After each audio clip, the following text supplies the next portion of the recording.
Welcome back sa aking YouTube channel.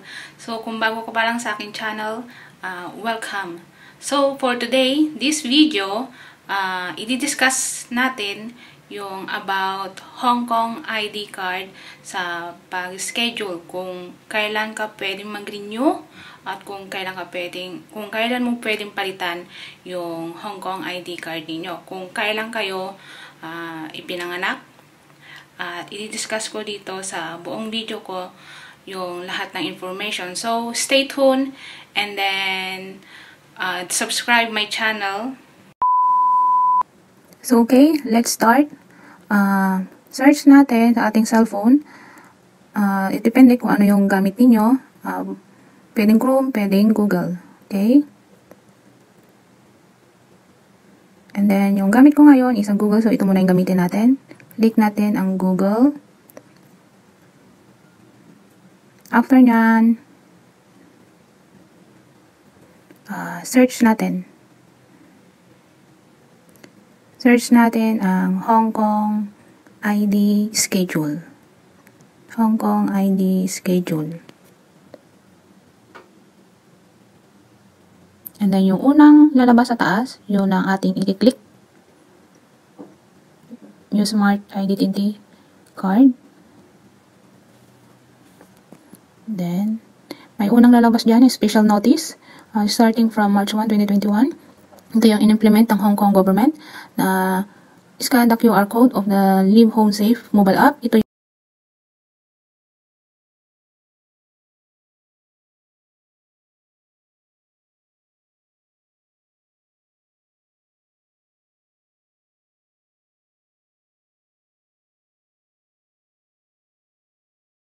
mall, restaurant, o Hong Kong Immigration o Consulate, makikita natin to sa entrance. Pwedeng scan QR code o pwedeng manual. Dito natin makikita, ilalagay natin yung name natin, contact number, time, at kung kailan tayo bumisita. So, ito yung makikita natin, call up program, cycle A, overdue pays, group year of birth. Ito yung mga chief executive member of the executive council, member of the legislative council, principal office member of immigration. Ito yung application period nila, December 27, 2018 to March 30, 2019. Ito yung mga officer dito sa Hong Kong. So, next is a cycle A, overdue pays. Number 2, group of year of birth is 1985 to 1986. Application period, January 21, 2019 and until March 30, 2019. So, check lang ninyo kung kailan kayo ipinanganak.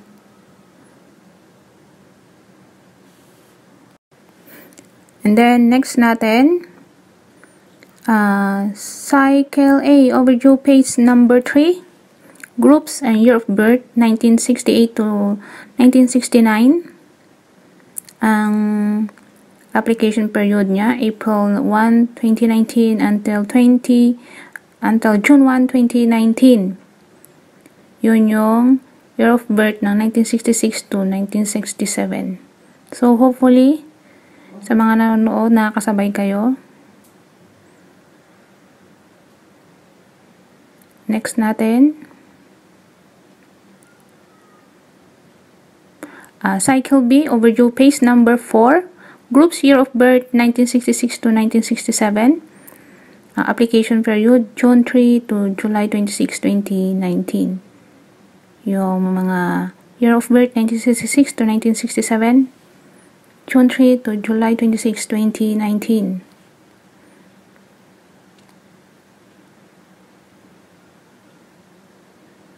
And then next, cycle B, overdue pays. Number 5, group year of birth, 1964 to 1965.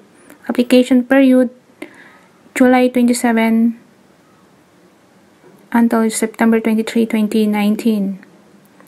And then cycle B, overdue pays number 6, group year of birth, 1955 to 1956. Application period, September 24 to November 15, 2019. Cycle B, overdue phase number 7. Group, year of birth, 1957, 1958, 1959. Application period is November 16, 2019 until September 26, 2020.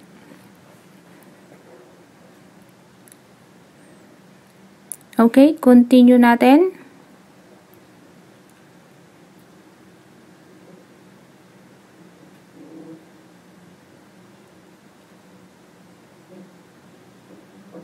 Sorry, mahina ang signal. And then, next group natin, Cycle C, overdue phase number 9. Group, year of birth, 1962 to 1963. Application period, July 28, 2020 until February 20, 2021. So, ito lang yung bago. Current lang siya. So, next, Cycle C, current phase number 10, year of birth, 1970, 71, 72. Application period, November 2, 2020 until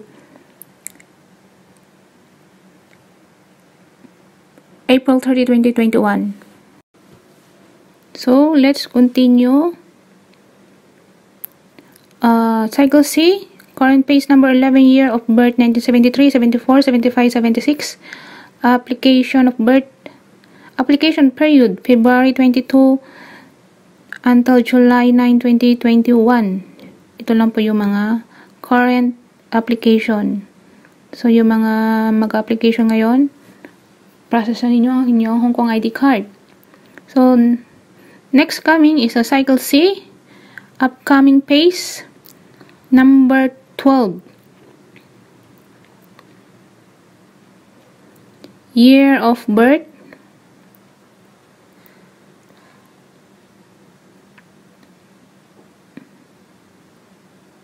okay, mahina ang ating signal.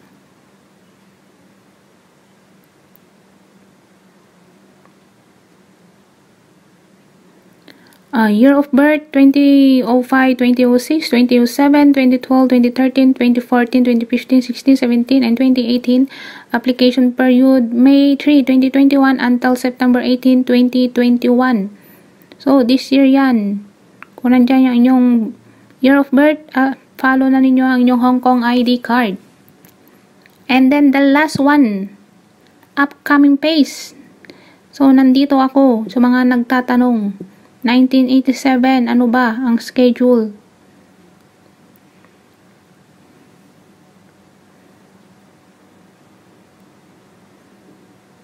Upcoming phase. Year of birth, 1977, 1984, 1977, 1984, 1987 to 2000, 1954 or before. Tentative car replacement schedule. Ito yung mga nakikita natin to be confirmed. The confirmed period replacement for each space will be announced in due of course. Ito yung mga pinanganak noong 1987 to 2000. Yung sinasabi nilang tentative. Tentative, it means wala pang schedule for this year. Antayin natin ang schedule for next year. So, huwag po tayo mag-alala. At mapapalitan din natin ang ating Hong Kong ID card. So, sana lahat nakita ninyo ang inyong year of birth, kung papalitan na ba o hindi.